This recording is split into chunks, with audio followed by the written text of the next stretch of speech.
கண்ணை மூடுங்க. இப்போ பாரு, இப்போ இந்த பக்கம் நான் போட்டது, இந்த பக்கம் நீ போட்டது. நான் சொன்ன அதே ஃபார்மெட்டை வச்சு தான் நீ வந்து இந்த சைட் போட்டிருக்க. பட் இந்த பக்கம் வேறு மாதிரி இருக்குது, இந்த பக்கம் வேறு மாதிரி இருக்குது. அதே பொருள் தான், அதே டெக்னிக் தான், அதே தான். பட் ஏன் டிஃப்ரெண்ட் ஆகுது? என்ன ரீசன் அப்படின்னு பார்த்தோம்னா, நம்மளோட ஒவ்வொருத்தரோட கை பாகு, கை பக்குவம் அப்படின்வாங்க. இப்போ நம்ம வந்து வீட்டில் ரசம் வைக்கிறதுக்கு எல்லா லேடிஸும் கிட்டத்தட்ட நம்ம இன்க்ரீடியன்ஸ் வந்து ஒரே மாதிரி தான் யூஸ் பண்ணுறோம். ஆனால் ஒவ்வொருத்தர் வைக்கிற ரசமும் ஒவ்வொரு மாதிரி இருக்குது. ஏன் அது வித்தியாசமாக இருக்குது?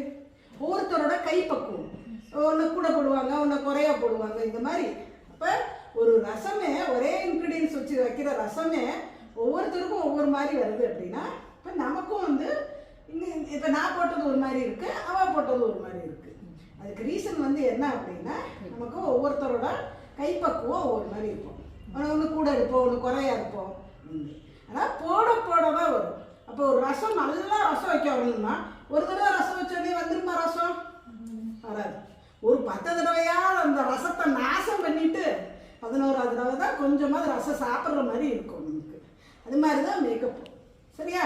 நம்ம அப்போ பிரைடுக்கு போய் டைரெக்டாக போய் நம்ம நாசம் பண்ணக்கூடாது. நம்ம நிறைய பேருக்கு ட்ரை பண்ணி நிறைய மாடல்ஸ் வச்சு போட்டு ப்ராக்டிஸ் பண்ணிவிட்டு அதுக்கப்புறம் தான் நம்ம பிரைடை அட்டன் பண்ணணும். அப்படி பிரைடை அட்டன் பண்ணப்போ தான் ஃபர்ஸ்ட் இஸ் பெஸ்ட்டு. பிரைடை அட்டன் பண்ணுறதை நீங்கள் பெஸ்ட்டாக கொடுத்தீங்க அப்படின்னா உங்களுக்கு அடுத்தடுத்து நிறைய புக்கிங்ஸ் வரும். புரியுதா? இப்போ நம்ம என்ன செய்யணும்? நிறைய ப்ராக்டிஸ் பண்ணணும். ப்ராக்டிஸ் பண்ண நம்ம வந்து நல்ல ஒரு குவாலிஃபைடு மேக்கப் ஆர்டிஸ்டாக நம்மளால வர முடியும். ஓகேவா?